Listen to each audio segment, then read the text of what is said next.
My wife remembered our alarm code, our dog's medicine schedule, and my son's peanut allergy, but she flinched when he called her mom.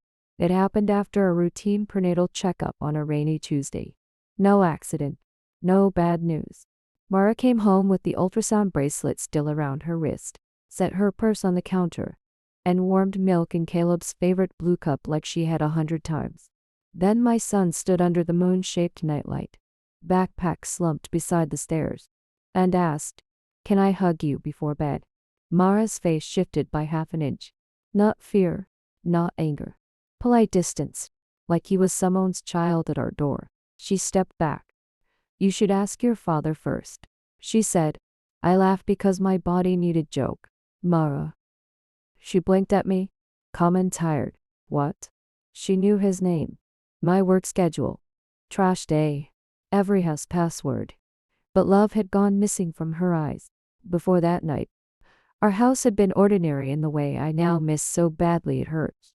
Mara taught her art at a public elementary school across town. She came home with paint under her nails and glitter on her sleeves no matter how much she scrubbed. She kept a mug of sharpened colored pencils near the sink because Caleb liked to draw while waiting for dinner. Not because I asked her to, because she noticed him. When we married, Caleb was 7 and suspicious of adults who smiled too hard. My divorce had made him polite and watchful, the kind of kid who left his soccer cleats by the door like he might need to run. Mara never pushed him to call her mom. She would only say, "I'm making toast. Want some? Or I saved you green because I know swamp monsters need options." Little things. Small doors. By year 2, he was bringing her crumpled drawings from school. By year 3, she had painted 3 ridiculous dinosaurs across his bedroom, all one wearing headphones, one reading upside down, and one holding a tiny soccer ball in its claws. Caleb slept under them like they were guards. When nightmares woke him, he walked past my room and tapped her side of the bed. That was truth. That was history. I knew it. So after she stepped away from his hug, I stood in the kitchen, staring at skin forming on warm milk in a blue cup, trying to make a new fact fit inside our old life. Pregnancy had been hard on her.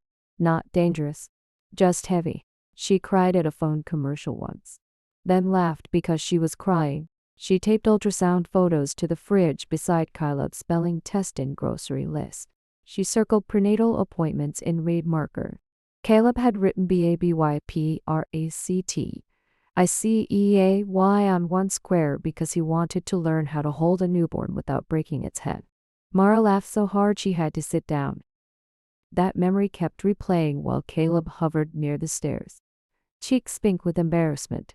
His dirty cleats were still on the mat.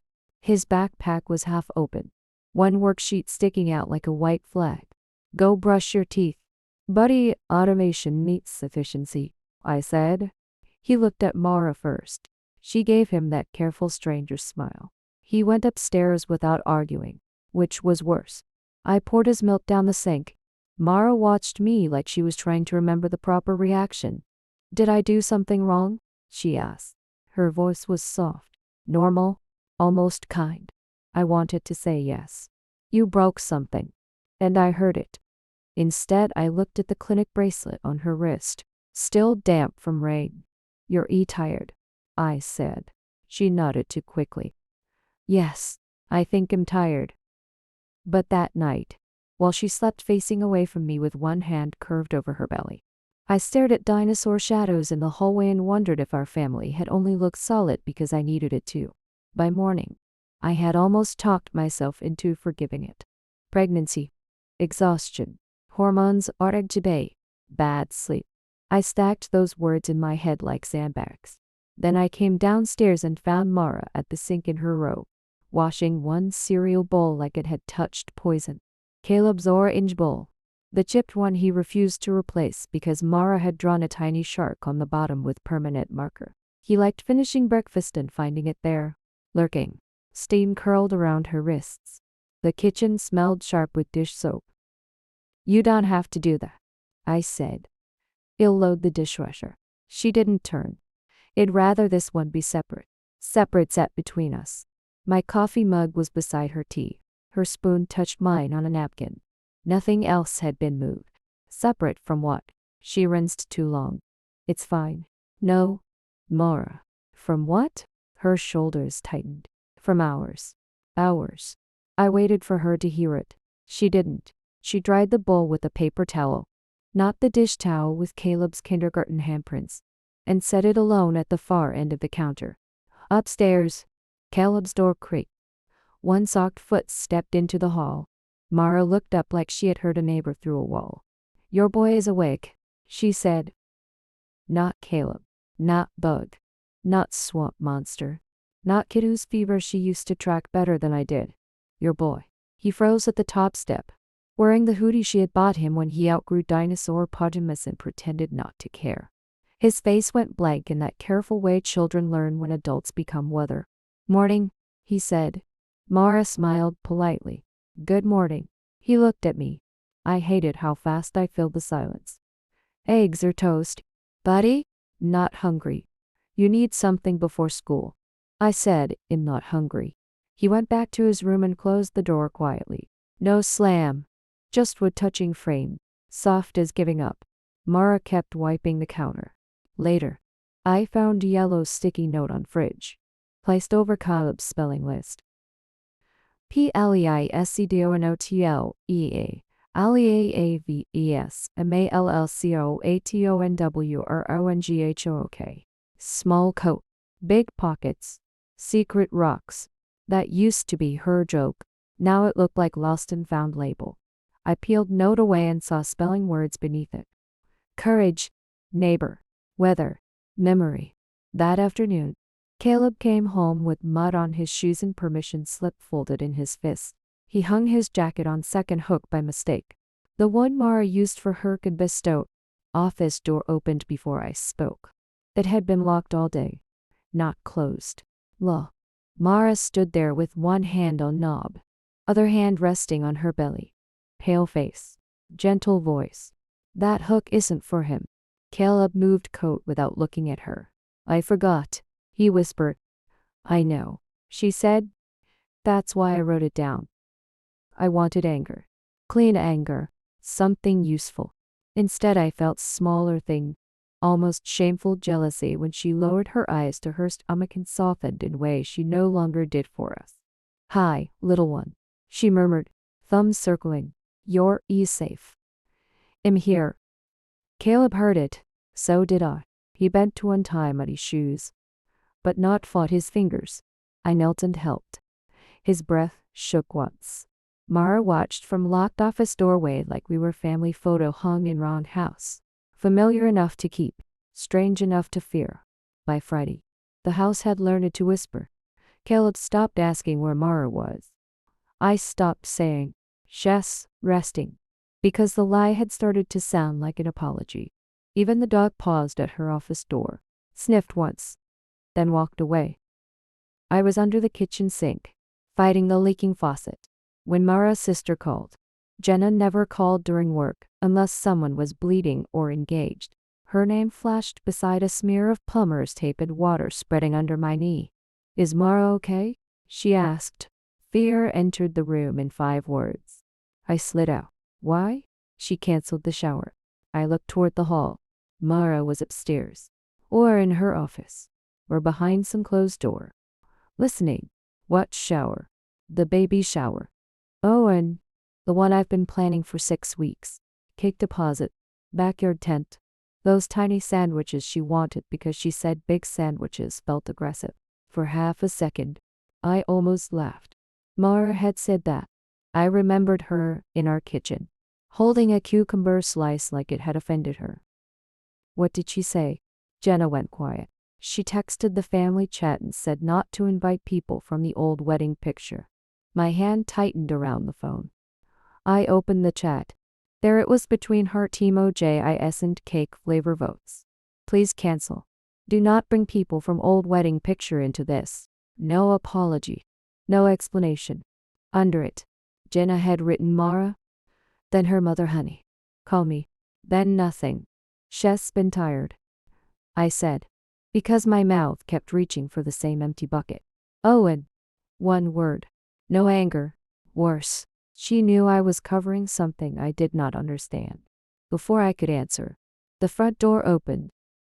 Mara's father stepped in with his toolbox, rein on his shoulders, and a supermarket receipts tucked to one boot.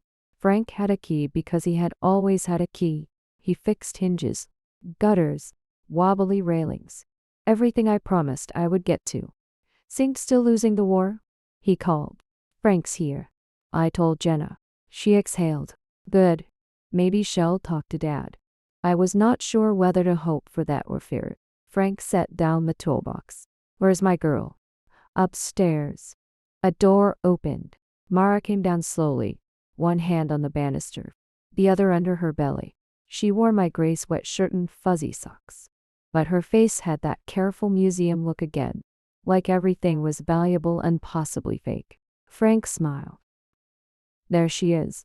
He opened his arms. Mara stopped 3 stairs from the bottom. Not a flinch. Something quieter. Calculation. Sweetheart, Frank said. She looked at me first, then at him. Who let him in? The room went so still I heard water ticking into the bucket under the sink. Frank blinked. Mara, it's me. I know your voice, she said. Relief crossed his face to early. Then she finished. You sound like my father. Frank's mouth opened, then closed. His big hands, the ones that built her childhood bookshelves and fixed our nursery window, hung useless at his sides. Mara, I said. That is your dad. She gave me a look almost like pity. I didn't say it was. Frank took 1 step closer. Honey, did I do something? Her fingers dug into the banister. Please don't come closer. He stopped instantly. That hurt worse than arguing. Frank was loud in restaurants, stubborn in hardware stores. But for his daughter, he became gentle on command. Okay, he said. I'm right here. Mara studied him, the rain on his jacket, the scar near his thumb, the faded college sweatshirt he wore for repairs. She knew the details. I could see that. But she did not feel him. I'm going back upstairs, she said. No one will stop you. I told her. She nodded, like I had passed a test. Then retreated. Door closed. Lock clicked. Frank stared at the stairs. I could still hear Jenna breathing through the phone. That night, after Caleb went to bed and Frank left without fixing the faucet, I sat at the kitchen table with the supermarket receipt turned over in front of me. At first, I felt ridiculous. Then I wrote anyway. Thursday, called Caleb your boy. Friday, canceled shower. Old wedding picture. Friday, told Frank he had voice like her father. Asked who let him in. Still knows passwords. Still knows appointments. Still talks to baby with warmth. Pen shook in my hand. I was not building a case against my wife. I was leaving breadcrumbs for myself. Because every time she spoke gently, every time she folded a towel or asked if I had eaten, I started to doubt what I had seen. Across the hall, behind her locked office door, Mara began humming. It was the lullaby she used to sing to Caleb after nightmares. Only now, she sang it to someone not born yet, while the boy who still remembered every word lay silent upstairs. The laptop was still warm when I opened it, like it had been pretending to sleep. Mara had left it on the kitchen counter beside her prenatal vitamins and a mug of tea gone dark at the edges. The dishwasher clicked behind me. Upstairs, Caleb's floorboard gave one soft creak. Then nothing. I told myself I was looking for her appointment time. That was the first lie. The second was that I would stop if I found nothing. Her email was already logged in. Mara had always hated passwords on home devices. If I die, she used to say, I don't want you locked out of the electric bill and 30 photos of the dog in scarves. Now that trust felt like a key I had no right to hold. I checked obvious things first because I was ashamed of what I feared. No hotel receipts. No secret apartment. No late-night messages from a man with no last name. Her bank account showed groceries, gas, one maternity store charge, and the canceled deposit for Jenna's shower. Her clinic portal had the next appointment, same as our paper calendar. Then I found the searches. Why do familiar faces feel staged? I stopped breathing. Pregnancy feeling no bond with family. Husband looks correct but feels fake. Can stress make child seem like stranger? I read that last one 3 times. Not stepson. Not my husband's son. Child. For one selfish second, relief hit me so hard I nearly cried. It was only Caleb. Whatever was happening had spread past him, past the ugly story I had built about Mara choosing our unborn baby over my old life. Then fear swallowed relief whole. There were medical words she had misspelled and tried again. For imposts opened at 13. And 340. Anxiety during pregnancy. Intrusive thoughts. Face blindness. Which didn't fit. Because Mara recognized faces. She recognized everything. That was what made my skin crawl. She could point to our wedding photo and name every cousin, every aunt, every song that played wrong. But when those people stood in front of her, something inside her backed away. The office door upstairs clicked. I closed the laptop too fast. Her footsteps moved overhead, slow and careful. Then water ran in the bathroom. I sat with both hands flat beside the computer, as if she could see fingerprints through the ceiling. Beside the vitamins was a folded clinic receipt. I knew I should not touch it. I touched it. Routine prenatal visit. Blood pressure normal. Fetal heart rate normal. Patient reports sleep disruption. Provider discussed rest, hydration, support system. Support system. I almost laughed, but it came out like a cough. At midnight, I called the nurse line from the garage, standing in socks on cold concrete between the recycling bin and Caleb's bike with one flat tire. I told the woman my wife remembered facts but seemed afraid of people she loved. I told her about the locked room, the canceled shower, her father standing in our kitchen like a stranger. Has she threatened to hurt herself or anyone else? The nurse asked. No, I said quickly. Then softer. No, she's scared. I think she's scared. Is she sleeping? Not much. Fever, severe headache, confusion about where she is. I don't know. She hides it when I ask. If you believe she may be in immediate danger, call emergency services. If not, she needs to be evaluated as soon as possible. Contact her OB first thing in the morning. If symptoms escalate, go to the ER. Symptoms. Such a clean word for watching your wife look at your son like he had walked in wearing someone else's face. When I went back inside, Mara stood at the bottom of the stairs. She wore my old blue sweatshirt, the one with paint on the cuff from Caleb's dinosaur wall. One hand rested on her belly. The other gripped the banister. Who were you talking to? She asked. My eyes flicked to the laptop. She saw. For a moment, the whole house seemed to lean toward us. Then she smiled. Small. Tired. Almost Mara. You're checking on me, she said. I'm worried. I am too, she whispered. That should have brought us together. Instead, she took one step back up the stairs. You went through my laptop, Mara said. Not angry. Worse. Flat. Like she was reading a receipt. I was scared. I said, so you searched me. I searched for you. Her mouth trembled, then hardened. Rain striped the window behind her. Porch light cut her face into pale bands. And for 1 second I saw my wife again, the woman who used to fall asleep on the couch with art projects and hurl app and marker on her sleeve. Then she looked toward the hallway like the house had ears. You called someone. A nurse line. Because you think him dangerous. No. Crazy. Then, Mara. Don't lie gently. It's worse. I stepped forward. She gripped the banister. And I stopped. I don't know what's happening, I said.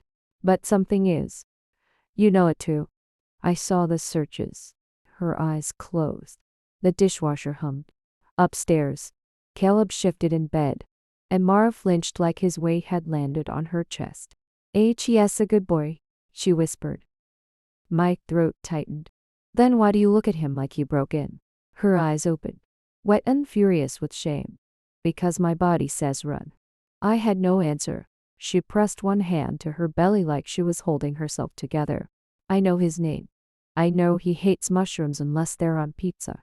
I know loud birthday songs make him cry. I know he broke his arm in second grade and made everyone sign the cast twice. Mara, I know your father fixed the nursery window. I know Jenna steals my sweaters. I know you hum when you shave. I know all of it. Then come back to us. To Ra. Too close to begging. She covered her mouth. Her shoulders shook once. I'm trying. Every minute. I read old texts. I stare at pictures. I sit outside Caleb's room and tell myself, that is your son. You love him. You packed his lunches. You made his Halloween costume when the glue failed. He heard you outside his door. She looked down. He thinks you don't want him. I know. She sank onto the stair, belly round under my sweatshirt, one hand locked on the rail. I don't want him near me when I'm like this. She said, not because I hate him. Because what if he reaches for me and I pull away again? What if he sees my face before I fix it? HES 11. He'll remember. I sat on the bottom step, not touching her. He already remembers. I said. A small broken sound left her. I used to be safe for him, she whispered. I was his mother. I never tried to steal that. But I had bedtime, permission slips, bad dreams. Sometimes he called for me before he called for you. I know, and now when he says Mom, she swallowed. It feels like a stranger using a stolen word. Her nails were bitten down. Mara never bit her nails. She used to paint them yellow when she was sad because she said her hands looked like they were holding sunlight. What about me? I asked. Selfish. I knew it. Still, I needed one truth with my name on it. She studied my face like she was translating it. You're easier, she said. Sometimes. The word bruised. Sometimes. I remember choosing you. This house. This baby. Your voice helps. Your hands help. She wiped her cheek. But if you come in too fast, or say my name behind me, something in me says you're pretending. I looked away. She saw. I'm sorry. Stop apologizing and let me take you in. To a hospital. To your doctor. Anyone who knows what this is. What if they don't believe me? I will. What if they say I'm a bad mother? They won't. You don't know that. No, I said. But I can't keep writing notes on receipts while you disappear in front of me. Fear shifted in her face and left something bare. I found the cash, I said. In the detergent box. She went white. I was leaving him. I didn't say that. I was leaving Caleb because I don't love him. Then why? Her lips parted. Upstairs. A door creaked. Dad?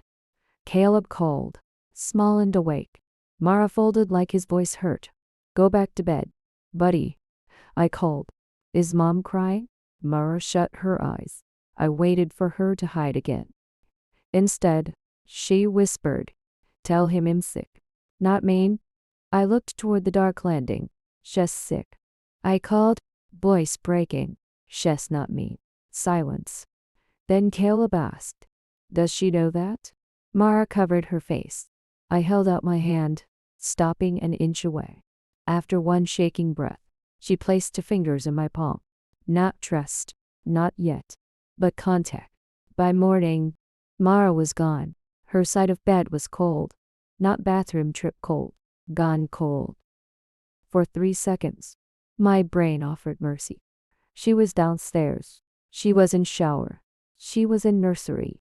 Ashamed of last night. Trying to become herself again. Then I saw a dresser drawer open. Detergent box set empty on our bed. My legs almost failed before I reached Caleb's room. He was asleep. Dinosaur blanket tangled around his knees. Backpack by door. Shoes under chair. She had not taken him. Relief hit first. Shame hit harder. On kitchen table. Beside my keys. Lay folded paper from Caleb's sketch pad. Mara had used marker because she had locked all pens in her studio days ago. I'm not leaving because I stopped loving you. I'm leaving because I don't trust what my brain tells me. Please don't let Caleb think he caused this. Under it. Smaller. The baby is moving. I'm scared I won't know her either. I called her phone. It rang from Fruit Bowl. I called her sister, father, every friend. No one had seen her. Her coat was gone. Prenatal folder gone. Flat black shoes she wore when her back hurt. Gone. Caleb came down while I talked to police. Hair wild. Face too old for 9. Did mom go to doctor? Children hear whispers better than shouting. I'm going to find her, I said. He nodded. She took gray coat. She wears that when it's raining. It was raining. For 2 hours. My whole life became wet parking lots and phone calls. Clinic. Grocery store. Little park by soccer field. Closed art supply shop. Gas stations where clerks looked sorry before they answered. Then unknown number called. Are you Daniel Hayes? Yes. This is Harbor Women's Center. Your wife is here. My hand slipped on steering wheel. Is she hurt? She's physically stable, woman said. Exhausted. Frightened. She gave us your number, then asked that no men enter room until doctor spoke with her. I parked crooked, back tire against curb. Harbor Women's Center was not her OB office. It was old birthing center across town. Place we once stored as joke when money was tight and Caleb still called her Mara. Blue awnings, faded cloud murals, plastic chairs, coffee burned down to sludge. Mara lay in small exam room under paper blanket, wearing hospital bracelet in my old sweatshirt. Rain dark on her hair. Fetal monitor belt curved around her belly. Baby's heartbeat filled room with fast watery thumps. She looked at me. Not with love. Not yet. But she did not flinch. I tried to rent a room nearby. She whispered. Desk woman said I looked wrong. I stopped where she could see my hands. You scared us. I know. The cash? For motel near hospital, she said. Not new life. Not away from Caleb. I thought if I stayed near doctors, I could protect everyone from me. Doctor came in. Silver hair and low bod. Voice calm enough to make my throat close. Drive. Lynn? Maternal fetal medicine. We're running tests. But what your wife describes is not character change. It may be neurological. Rarely. Pregnancy can trigger immune inflammation that affects fear, recognition, and emotional memory. She knows us, I said, but feels like worst rangers. Dr. Lynn nodded. Memory can remain while emotional signal misfires her. Brain then tries to explain terror by deciding loved ones are unsafe or imposters. Mara turned toward wall. Tears slid into her hair. I thought I was evil. No. Doctor, Lynn said. You are sick. Word hit like door unlocking. Not easy, not small, but strong enough to hold truth. She said autoimmune encephalitis. MRI, spinal fluid, steroids if confirmed. Close monitoring for baby. I caught pieces while staring at Mara's hand. 2 fingers reached for my sleeve. Same as night before. Did Caleb think I ran from him? She asked. He asked if he went to doctor. Her face broke. Tell him I tried. Tell him my brain got scared. But I tried. I looked at monitor. At tiny heartbeat tracing through static. A Wi-Fi had blamed in silence because love had not been enough to make her feel safe. I'll tell him. From doorway, her father's voice cracked. Mar? Her body tensed. I raised my hand to stop him. But Mara turned. She studied him like photographs slowly developing in water. That's my dad's jacket, she whispered. He froze. And his ugly shoes. He laughed once. Broken. Mara cried harder. But this time she did not look away. Recovery did not look like movies. It looked like Mara sleeping under a thin hospital blanket while medicine clicked on a pole beside her. It looked like Caleb's dinosaur drawing taped where she could see it without needing to answer anyone. It looked like me learning drug names, then learning not to treat every clear sentence like a miracle that had to last forever. Some mornings she knew us with her whole face.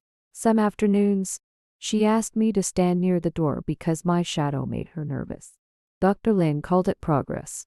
I wanted to call it unfair, but I had learned fear did not become truth because it was loud. 3 weeks later, our daughter was born under bright lights, with 2 specialists at the foot of the bed and 1 nurse holding Mara's hand when I could not. She came out radiant furious, screaming like the world had personally offended her. Mara cried before they placed the baby on her chest. Do I know her? She whispered. I leaned close. Careful. Always careful now. You're meeting her, I said. That counts. She nodded like someone had handed her instructions she could follow. We named her Lucy because Caleb said she needed a small name for big lungs. Mara laughed for the first time in days. It cracked halfway through, but it was real. When we came home, the house had changed without moving. Pill bottles sat beside baby bottles. Follow-up appointments covered the fridge where school art used to hang. Caleb walked softer. I stopped saying, "It's fine," when it wasn't. Our new rule was ugly and useful. Nobody performed normal to protect someone else. If Caleb was scared, he could say it. If Mara felt like a stranger in her own kitchen, she could say it. If I was angry at the disease, at God, at myself, I said it outside, into cold air, where it would not land on her like blame. The first time Mara called Caleb, he sat on the stairs with the phone in both hands. "Hi," she said from her bedroom, voice small through the speaker. "I remember your blue cereal bowl has a chip on the side." Caleb swallowed. "You bought it after I broke Dad's boring one." "I did." A long silence opened between them. Then he said, "I drew Lucy as a pterodactyl." Mara laughed, and Caleb looked at me like he had found sunlight under a door. Days passed in inches. Mara stood in the nursery doorway before entering. She touched Lucy's blanket before touching Lucy. She asked Caleb if he wanted a hug instead of pulling him close like before. That question hurt him at first. Then it saved him. Because when he said, "Not today," she nodded. When he said, "Maybe side hug," she turned sideways and let him choose how close. One night, after bottles were washed in Caleb's new dinosaur pictured right on the table, I found Mara on the sofa. Lucy slept against her chest. Caleb was curled at the far end, pretending not to lean toward her. Mara looked at me. Not through me. Not around me. At me. "I'm scared it will come back," she said. "Me too. I hate that I made him wonder." "You were sick." "I know." She looked down at Caleb's sock touching her leg. "But sick still leaves marks. Then we keep helping the marks heal." Caleb opened one eye. "Can sad talk at popcorn." I laughed before I could stop it. Mara did too. Lucy startled, then settled. Later, Mara caught my sleeve with 2 fingers. "I know you're real today," she said. "I wanted tomorrow. Promise." Sure. Locked door against fear. Instead, I covered her fingers with my hand. "Today is enough," I said. And for the first time in a long time, it was. 3 months later, Caleb found the old moon nightlight in a box labeled BABYTHINGS and carried it into the living room like evidence. "Can Lucy have this?" he asked. Mara was folding tiny socks on the sofa. Her hands stalked. That lamp had glowed beside his bed the first night he called her mom. Fear crossed her face, but not the old terror. This was careful fear, like someone walking near broken glass. "If you want her to," she said. Caleb shrugged too hard. "I'm too old for moons." He plugged it in beside Lucy's bassinet. Pale yellow light filled the corner. Lucy kicked once in her sleep. Mara lowered herself to the rug, slow because her body still ached. Her pill organizer clicked in her robe pocket. Steroids. Immune follow spoons. Therapy every Thursday. Blood work. Our refrigerator looked like a command center for a war nobody could see. Caleb stayed standing. Mara opened her hands on her knees. "Can I ask you something?" He nodded. "Would it be okay if I hugged you? If not, I can stay right here." His face twisted. He was 8. He wanted to be brave, angry, and held all at once.